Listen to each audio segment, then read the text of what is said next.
Jesus calls us to extreme generosity in the face of extreme jerkiness.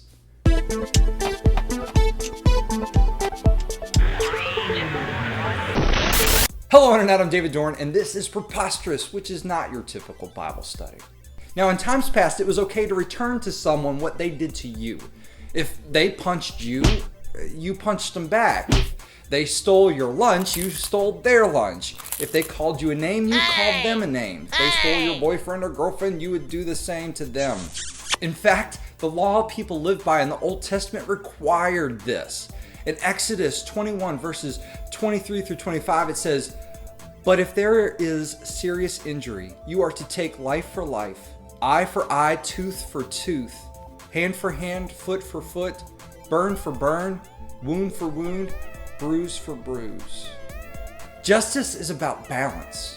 It was to equal the offense, and we like that idea. We like this idea that if you disrespect me, I get to disrespect you. If you commit a horrible crime, then a horrible punishment should be what you deserve. We like getting even. But what Jesus says is preposterous. And it's not always what we consider normal. Now let's look at what Jesus says in Matthew chapter 5, verses 38 through 42. "You have heard that it was said, eye for eye and tooth for tooth. But I tell you, do not resist an evil person. If anyone slaps you on the right cheek, turn to them the other cheek also. And if anyone wants to sue you and take your shirt, hand over your coat as well. If anyone forces you to go 1 mile, go with them 2 miles. Give to the one who asks you, and do not turn away from the one who wants to borrow from you."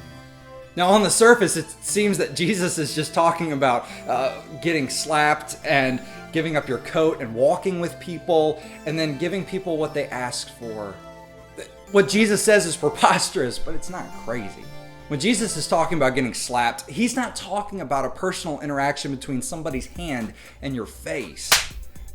The word resist here in this passage actually refers to being insulted. It's the proverbial slap to the face. It's the feeling of when somebody insults you or offends you deeply. And Jesus says when somebody humiliates you or insults you, to not retaliate. In fact, he says, give them the other cheek to do the same thing to.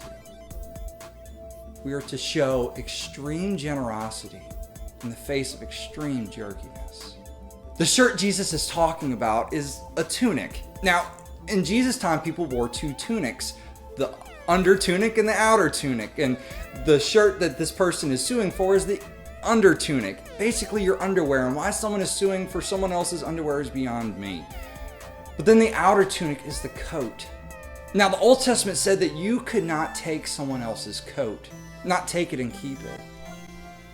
So Jesus says when somebody's trying to take something that is near and dear to you, give them the unexpected. Give them your coat, the one thing that they are not allowed to take.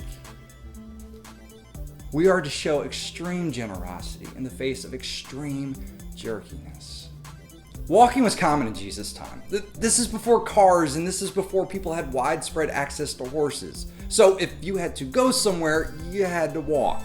Now, the land of Israel had been conquered by the Roman Empire, and because it was conquered by the Roman Empire, that meant there were a lot of Roman soldiers around. And Roman soldiers carried a lot of equipment.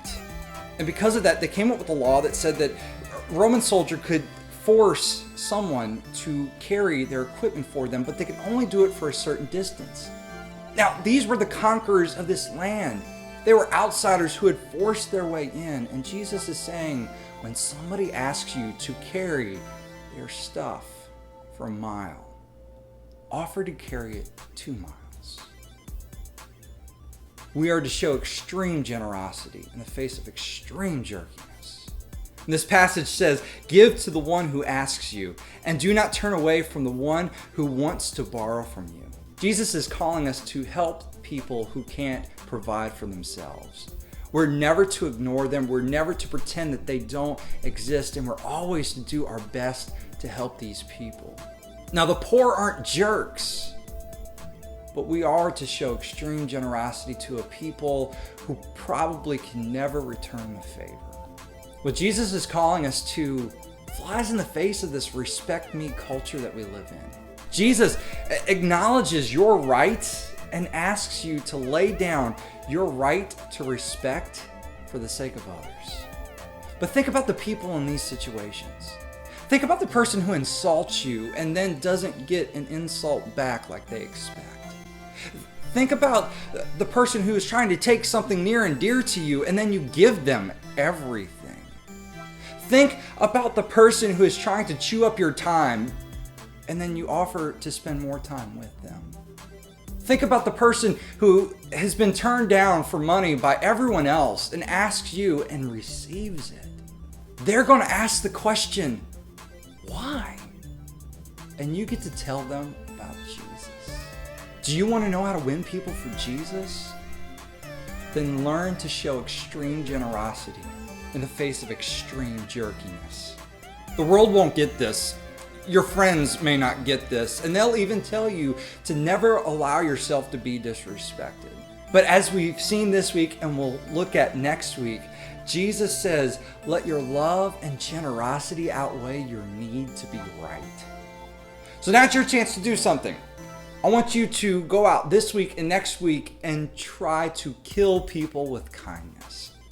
School is back in session, so your challenge is to go find people in your classes or in your school who really are hard to get along with, that other people just have a hard time making a connection with because of the way they act. And I want you to go out of your way to show them extreme generosity and kindness. And after a few days of doing this, I want you to take your phone or your webcam or whatever and film a video response to this video. Tell me your experience with showing people this kind of generosity, love, and kindness. If we use your video for an episode of Preposterous, I will send you an iTunes gift card. Sound fair? We'll leave that video as a response to this one, and don't wait too long to do it. But make sure you subscribe to us here on YouTube, follow us on Facebook and Twitter. If you have any questions, you can leave them in a comment down below or tweet us. And if you are a youth pastor and want to use this for your youth group, make sure you go to the website in the description of this video and sign up on the website so we can send you some stuff. I hope you have a great day. Check out these comments from last week's video. God bless.